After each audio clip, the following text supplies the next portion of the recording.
si certains venaient à intégrer la CENI, cela voudrait dire qu'il faut recommencer le processus? La réponse est non. Cela n'arrivera pas.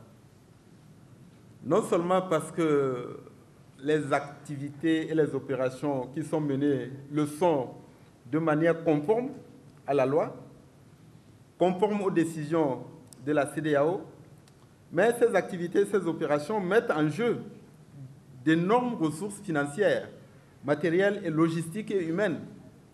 Et je ne vois pas un pays sérieux se mettre à recommencer des activités, des opérations juste pour satisfaire à des désirata d'un parti politique.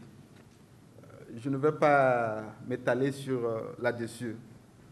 Quant à la date du 20 décembre, c'est vrai, nous entendons ici et là, y compris de la part d'organisations dites de la société civile, dire que le 20 décembre n'est pas une date fétichiste. Il ne faut pas faire du fétichisme avec cette date.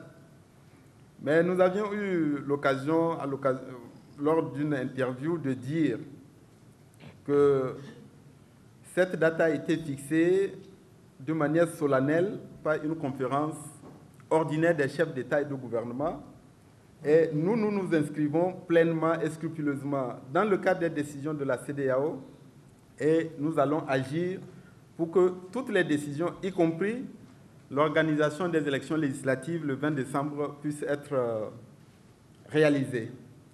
Et bien entendu, au-delà de ces considérations politiques, je crois que notre pays a besoin de se remobiliser pleinement sur les questions de développement et de bien-être des populations. Nous ne pouvons pas nous permettre d'être dans l'attentisme et d'entretenir un climat d'incertitude par rapport aux perspectives politiques. Donc, le 20 décembre sera respecté. Les réformes constitutionnelles, c'est le président de la République et le Premier ministre qui fixent les dates des conseils des ministres.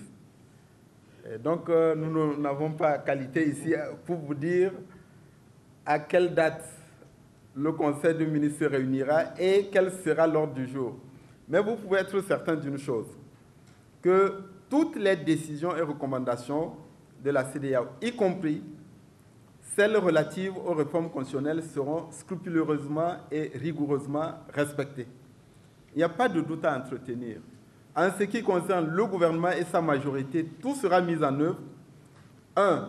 Pour adopter le projet de révision constitutionnelle, le soumettre à l'Assemblée nationale pour un débat démocratique, et nous espérons que tous les partis politiques parlementaires vont agir et œuvrer dans le sens d'une adoption de cette réforme à l'Assemblée nationale.